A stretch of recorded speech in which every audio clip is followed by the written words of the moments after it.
तो आज हम लोग डाइलेक्ट्रिक और उसके पोलराइजेशन से संबंधित कुछ प्रॉब्लम्स हल करेंगे। तो पहला प्रॉब्लम जो है वो यहाँ बोर्ड पे है।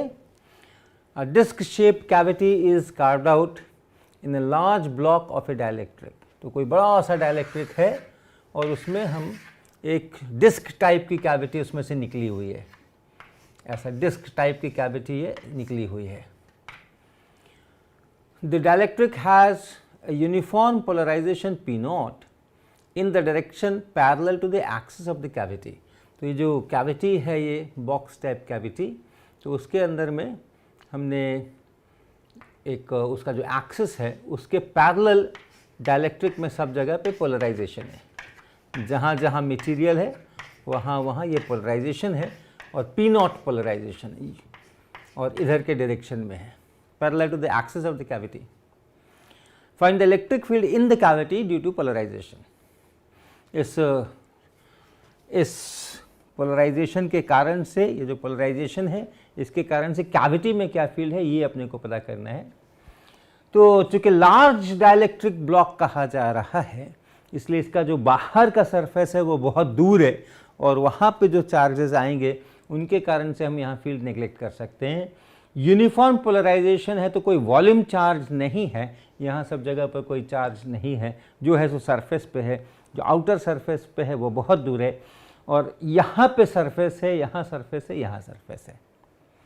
तो अगर हम देखें ये जो सरफेस है किसका, ये सरफेस है डाइलेक्ट्रिक का। कैविटी का भी सरफेस है लेकिन हम डाइलेक्ट्रिक के सरफेस की बात कर रहे हैं यहाँ पे इसको।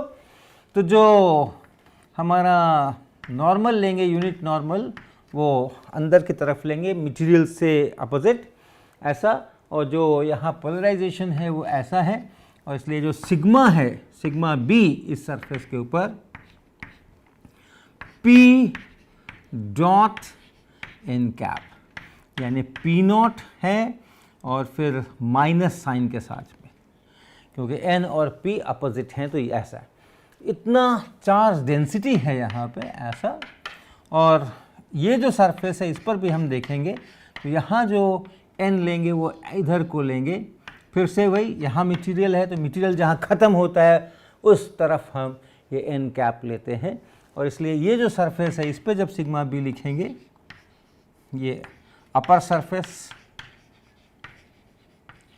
और जो नीचे वाली सरफेस है उस पर जब लिखेंगे p डॉट एन कैप तो वो प्लस पी नॉट बनेगा। लोअर सरफेस,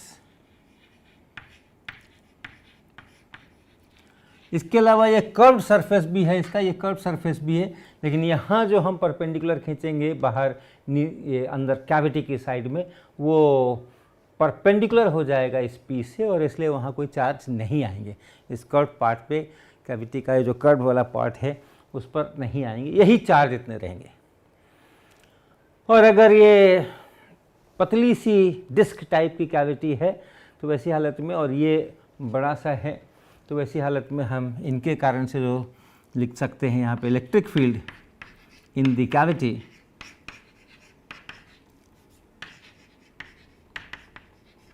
यहाँ पर चूँकि हमारे पॉजिटिव चार्जेस आ रहे हैं, यहाँ नेगेटिव आ रहे हैं, ये होगा इलेक्ट्रिक फील्ड का डायरेक्शन ऐसा ऊपर की तरफ। और कितना, तो सिग्मा बाई 2 एप्सिलॉन नॉट यहाँ से और सिग्मा बाई 2 एप्सिलॉन नॉट वहाँ से, तो total sigma by epsilon not, तो वो P not by 2 epsilon not एक जगह से, P not by 2 epsilon not एक जगह से, P by epsilon not, P not by epsilon not, ये इतना यहाँ पे इलेक्ट्रिक फील्ड बनेगा ऐसे ऐसे ऐसे ऐसे ऐसे। अगला सवाल देखते हैं, ये दूसरा सवाल है। Consider a cubical volume of 1 centimetre cube filled with liquid helium, density 0.14 gram per centimeter cube as shown in the figure। ऐसा ये X axis, Y axis, Z axis, और जो एक कॉर्नर पर, क्यूब के कॉर्नर पर ये ओरिजिन है और जो एक्सिस है वो इसके एजेस के पैरेलल हैं। An electric field is applied in the z direction because of which the electrons in each atom shift by 0.1 nanometer opposite to the field direction।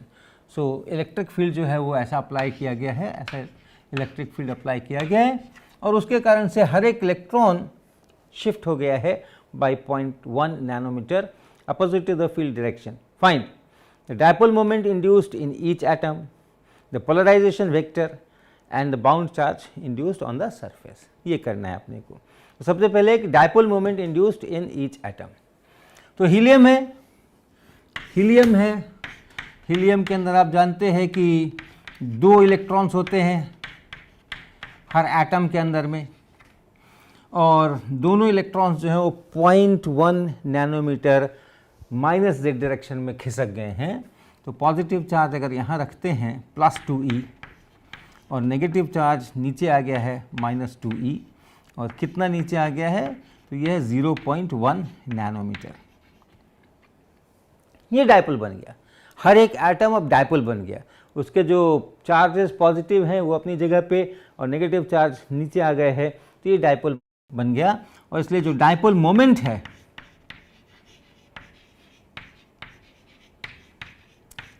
Of each atom वो आप देख सकते हैं वो Q इंटू डी यानी 2 into E और into 0.1 nanometre, 2 into 1.6 into 10⁻⁻19 coulomb और into 0.1 nanometre यानी दिस इंटू -9 मीटर. ये इतना हर एक के अंदर में डायपोल बना. तो आप इसको थोड़ा चाहें तो हल भी कर सकते हैं. 2 यहाँ, 1.6 यहाँ, 3.2 और 3.2 और उसके बाद सब 10 के पावर ही हैं -19 और -1 तो -20 और फिर यहाँ से -9 -29 कूलम्ब.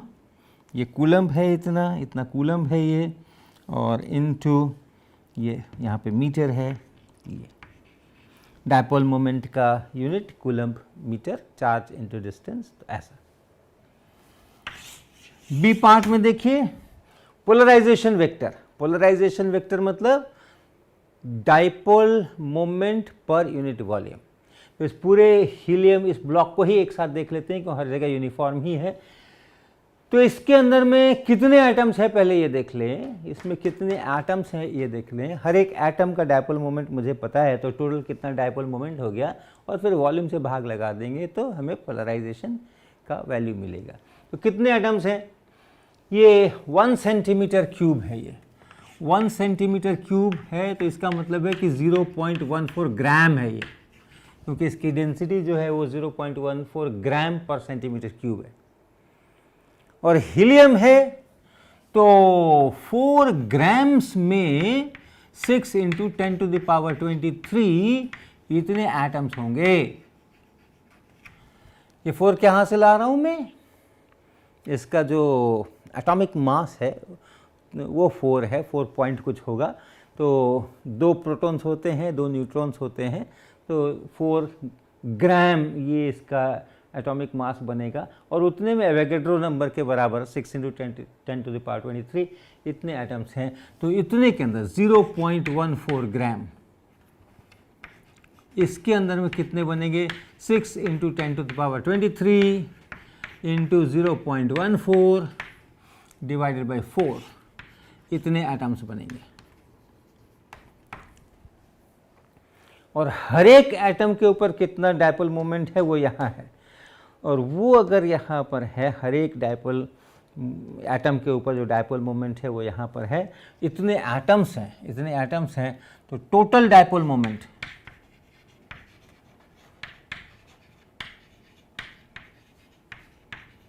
ऑफ द क्यूब, ये पूरा जो क्यूब है हीलियम का जो पूरा क्यूब है इसका जो डायपोल मोमेंट है वो आप मल्टीप्लाई कर देंगे 6 into 10⁻23 0.14 by 4 into 3.2 into 10⁻⁻29 coulomb metre.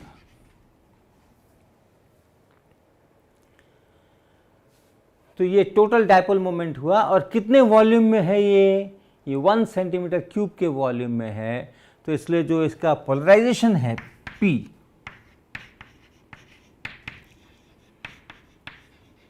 जो कि dipole moment per unit volume है, तो इसको आप भाग लगा दें, ये जितना भी है, ये जितना भी है,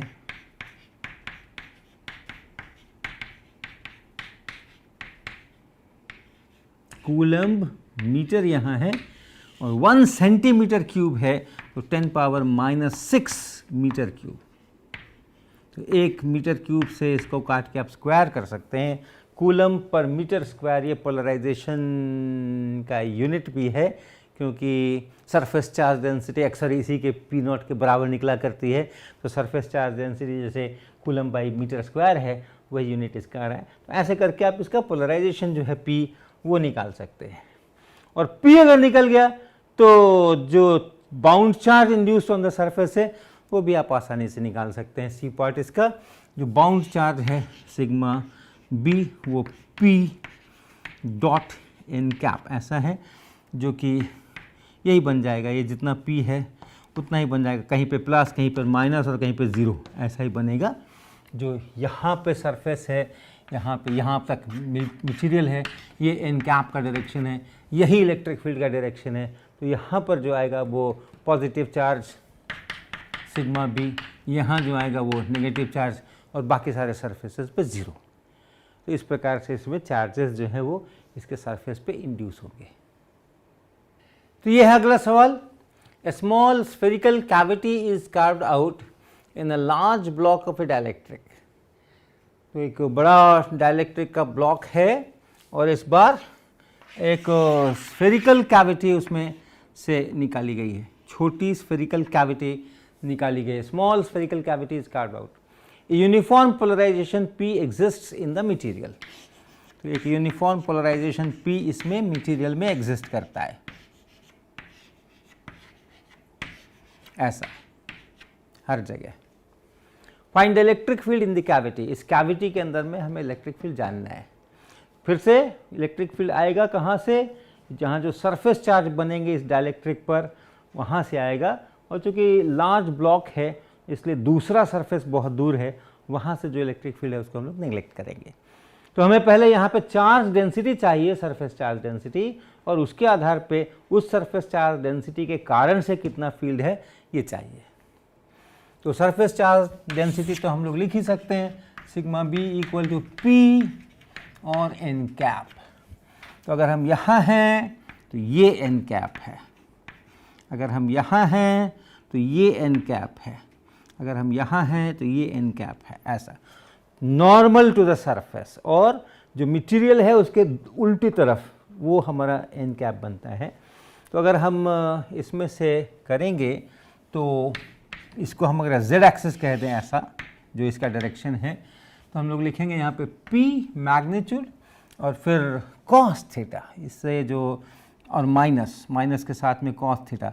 अगर हम यहाँ कहीं पर हैं तो ये हमारा थीटा है, ये हमारा थीटा है, तो ये cos थीटा हो जाएगा यहाँ पे, इसका और इसका, इन दोनों का डॉट प्रोडक्ट करना है। तो ये थीटा है, ये थीटा है, तो cos थीटा हो जाएगा ये, और माइनस साइन के साथ में माइनस P cos थीटा,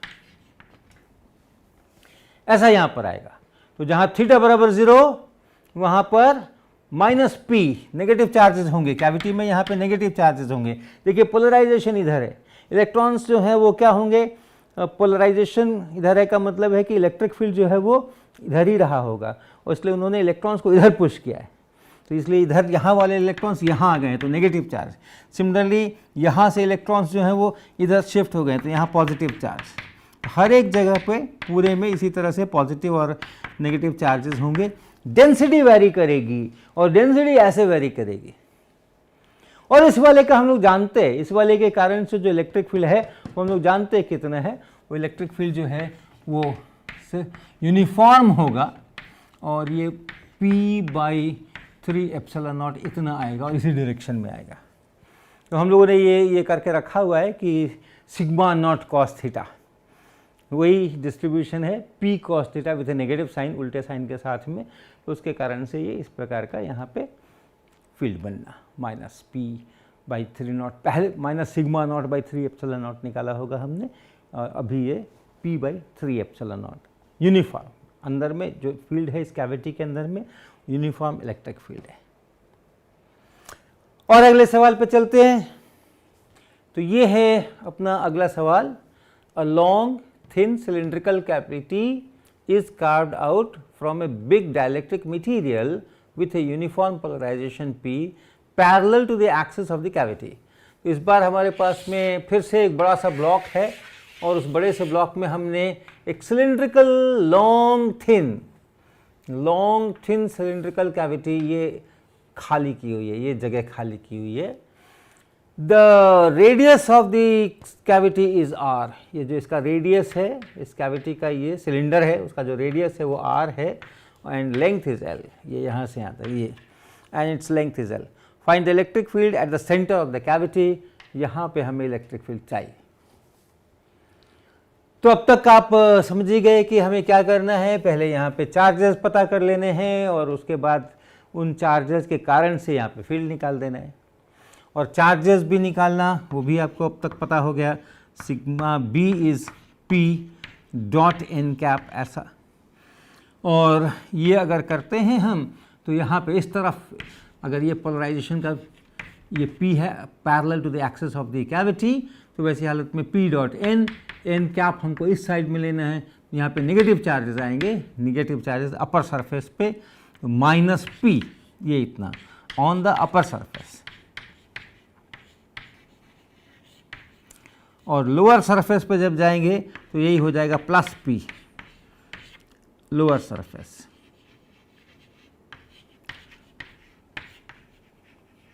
यहाँ पे ये यहाँ पे पॉजिटिव चार्जेस हो जाएंगे, और कर्व सरफेस पर जीरो, ये जो मटेरियल का ये जो कर्व सरफेस है यहाँ पे, वहाँ पे फील्ड जीरो, क्योंकि जब डॉट प्रोडक्ट करेंगे तो कॉस 90 डिग्री बीच में होगा और वह ज़ीरो।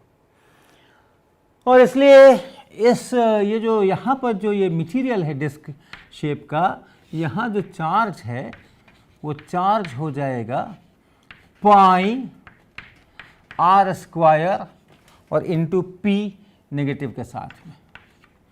चार्ज जो है charge will be negative minus pi R square P, और यहाँ जो चार्ज हो जाएगा उसी का positive pi R square into P. ये सरफेस चार्ज डेंसिटी है, यानी चार्ज पर यूनिट एरिया है, एरिया से जब मल्टीप्लाई कर देंगे तब ये पूरा चार्ज बन जाएगा। तो एक यहाँ चार्ज है, एक यहाँ चार्ज है, और ये पतली कैविटी है, इसमें लिखा गया है लॉन्ग थिन सिलिंड्रिकल कैविटी, यानी ये जो छोटा आर है ये सचमुच छोटा है ये, और एल जो है उसके मुकाबले काफ़ी बड़ा है। वैसी हालत में हम इसको एक पॉइंट चार्ज की तरह ट्रीट कर सकते हैं। अगर ये जो डिस्टेंस है ये काफ़ी बड़ा है इसके रेडियस से, तो इसको हम एक पॉइंट चार्ज की तरह ट्रीट कर सकते हैं, और उसके कारण से इलेक्ट्रिक फील्ड लिख सकते हैं। तो जो इलेक्ट्रिक फील्ड है E at the centre due to the upper surface, due to the upper surface, इसके कारण से यहाँ पे, इसके कारण से यहाँ पे जो फील्ड है उसको लिखें चार्ज, इसको सीधा सीधा हम ऐसा लिखने वाले हैं Q divided by 4 pi epsilon naught R square का सूत्र इस्तेमाल करेंगे। ये R वो नहीं है जो यहाँ R लिखा है, ये केवल सूत्र है हमारा। और जब हम वैल्यूज रखेंगे तो Q की जगह, चार्ज की जगह हम ये रखेंगे पाई आर स्क्वायर P, ये चार्ज है, ये नेगेटिव चार्ज है, जो फील्ड की डायरेक्शन होगी इस नेगेटिव चार्ज के कारण यहाँ पे ये ऊपर की तरफ होगी, वो हम हिसाब कर लेंगे, और ये बटा 4 पाई एप्सिलॉन नॉट, और डिस्टेंस, ये डिस्टेंस है, चार्ज से डिस्टेंस है, तो चार्ज से जो डिस्टेंस है वो L/2 है, और इसलिए L/2 का स्क्वायर, ये इस पाई से आप इस पाई को काट सकते हैं, और इस 4 से आप इस 4 को काट सकते हैं, तो बन गया ये P R square epsilon naught L square. ये है ड्यू टू अपर सरफेस, और ड्यू टू लोअर सरफेस भी उतना ही है। इसके कारण से भी वही L/2 का डिस्टेंस है, उतना ही चार्ज है, यहाँ पर भी पॉजिटिव है, और इसके कारण से फील्ड का डायरेक्शन यहाँ पर भी अपवर्ड है। तो ये भी अपवर्ड है, और इसके कारण से भी जो आ रहा है ठीक ठीक इतना ही आ रहा है, ε0 L², और ये भी अपवर्ड आ रहा है। तो जो नेट फील्ड है वो इन दोनों का जोड़ हो जाएगा 2 times PR² divided by ε0 L²। ये इतना इलेक्ट्रिक फील्ड कैविटी के अंदर में है, और जैसे जैसे आप इस सेंटर से ऊपर नीचे कहीं जाएंगे तो फील्ड घटेगा बढ़ेगा भी। अगर आप बिल्कुल इसके करीब पहुंच जाएं, अपर सरफेस या लोअर सरफेस के करीब पहुंच जाएं, तो फिर आप ये σ/2 ε0 का इस्तेमाल कर सकते हैं और उस फील्ड को कह सकते हैं। तो वेरिएशन है यहाँ से वहाँ तक का, सेंटर का फील्ड इतना है। अगर हमने इसका रेडियस का और हिसाब किताब करके और डिस्क के कारण से उसके एक्सिस के ऊपर कितना फील्ड होता है वो इस्तेमाल करके, वो सूत्र इस्तेमाल करके करते, तो इसके अंदर में R/L का कुछ और अधिक पावर आता। जैसे यहाँ R/L का केवल स्क्वायर है, तो नेक्स्ट टाइम और कुछ बड़ा पावर आता, तो इसकी तुलना में उसको हम लोगों ने नेग्लेक्ट किया है। वहाँ से भी आप एक्सप्रेशन निकाल करके अच्छा एक्सरसाइज होगा। इसको आप एक डिस्क मान लें, और डिस्क तो है ही, और उसके एक्सिस का पॉइंट है, तो जो डिस्क के चार्ज अगर यूनिफॉर्मली डिस्क पे हो उसके एक्सिस पर क्या होता है, वहाँ से करके आप एक्सप्रेशन लिखें, और केवल R/L के स्क्वायर तक के टर्म्स को रखें, उसके हायर ऑर्डर को नेग्लेक्ट करें, तो आपको यही मिलना चाहिए। और आगे बढ़ते हैं अगले सवाल की ओर। ये है सवाल, the polarization field in a region is given by P equal to 0 for r less than a and P is equal to k e power minus r/a by r² r cap for r greater than a। तो ये हमारे पास में मान लें कि r equal to a वाला sphere है, ये स्फेरिकल सरफेस है, r equal to a radius का ये सरफेस है, और इसके अंदर पोलराइजेशन नहीं है, जीरो है, शायद कैविटी होगी, और उसके बाहर पोलराइजेशन है। यहाँ तो P नहीं है, यहाँ P बराबर 0 है, और बाहर पोलराइजेशन है जो कि यहाँ पर ये r कैप डायरेक्शन में, यानी ये पोलराइजेशन के डायरेक्शंस ऐसे ऐसे हैं, r कैप डायरेक्शन में पोलराइजेशन है, और वैल्यू r पे डिपेंड कर रही है इस प्रकार से। और कहा जा रहा है कि स्फेरिकल पोलर कोऑर्डिनेट्स का इस्तेमाल हो रहा है। Find the bound charge in the region r less than 2a। इसके आगे ये पूरा पोलराइजेशन है, और 2a रेडियस का एक स्फेरिकल सरफेस बनाएं, और शुरू से लेकर यहाँ से लेकर के और इस पूरे वॉल्यूम के अंदर में r लेस देन 2a, इसके अंदर में कितना टोटल बाउंड चार्ज है वो पता करना है। तो दो जगह से ये बाउंड चार्ज आएंगे, एक तो ये जो सरफेस है यहाँ से बाउंड चार्ज आएगा, और एक यहाँ चूँकि अब P वैरी कर रहा है तो वॉल्यूम चार्ज डेंसिटी भी आने वाली है, वहाँ से इस पूरे में फैला हुआ भी चार्ज है, वहाँ से भी चार्ज आएगा, तो वो टोटल चार्ज अपने को लिखना है। Charge on the surface r equal to a, इस सरफेस पे पहले चार्ज लिखिए, sigma b will be p and dot n cap, और अब इधर ये डाइलेक्ट्रिक मटेरियल है और ये उसका सरफेस है, तो हम जो परपेंडिकुलर खींचेंगे वो ऐसा खींचेंगे इस तरफ को, यानी माइनस r कैप के डायरेक्शन में। तो जो यहाँ पर ये p है वो है k times e power minus r/a by r² r cap, ये है p, और डॉट माइनस r कैप ये है हमारा n कैप, और इसलिए ये बन गया, और कहाँ पे, r इक्वल टू a पे, तो इसलिए ये जितना r आप देख रहे हैं ये सब a है, तो इसलिए ये हो गया minus r cap dot r cap is 1, ये इतना k इंटू e पे पावर माइनस 1, क्योंकि r बराबर a है, और बटा a का स्क्वायर, अर्थात ये हो गया minus k by E times A square. ये है charge density, surface charge density. तो जो टोटल चार्ज है इस पूरे सरफेस पे, वो टोटल चार्ज आप लिख सकते हैं Q1, ये इस सरफेस पर है, on the surface, charge on R equal to a. तो ये सिग्मा B और इंटू 4 पाई ए स्क्वायर, क्योंकि कांस्टेंट है, ये सारा कांस्टेंट ही है, इसलिए जस्ट आप उसके एरिया से मल्टीप्लाई कर दीजिए। 4 पाई ए स्क्वायर से मल्टीप्लाई कीजिए तो ये बना माइनस और 4 पाई और के और बाई ई। इसको आप 4 पाई ए स्क्वायर से मल्टीप्लाई करेंगे, 4 पाई ऊपर होगा, ए स्क्वायर कटेगा, माइनस 4 पाई के बाई ई। ये इतना चार्ज यहाँ पर है। अब आए इस रीजन के अंदर में, R इक्वल टू ए से लेकर के 2a तक जो वॉल्यूम चार्ज है उस पर आए। रो बी, तो rho B is minus divergence of P, अर्थात माइनस डाइवर्जेंस ऑफ P, और P का मतलब है K e पे power minus R by a divided by R square R cap. तो स्फेरिकल पोलर कोऑर्डिनेट्स का इस्तेमाल करेंगे, केवल R कैप वाला ही कंपोनेंट है, तो ये 1 by R square del by del R square times P, PR।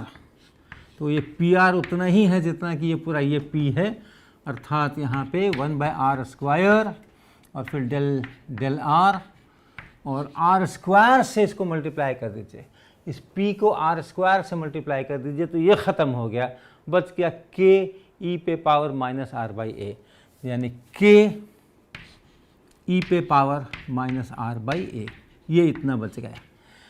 जो इसका R कैप की तरफ कंपोनेंट है ये वाला, वो हम लिख रहे हैं, और चूंकि पूरा का पूरा फील्ड R कैप की तरफ है, तो वही जो मैग्नीट्यूड है इस पोलराइजेशन फील्ड का, वही यहाँ पे मैग्नीट्यूड हमें लिखना है, R स्क्वायर से मल्टीप्लाई करना है, तो ये ख़त्म हो गया, और ये इतना।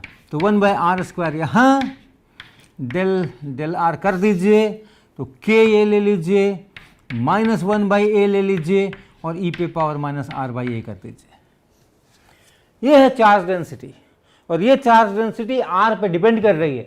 A से 2a तक जाना है तो R बदल रहा है यहाँ से यहाँ तक में, तो हमें अगर चार्ज चाहिए, टोटल चार्ज, तो हमें इंटीग्रेट करना होगा।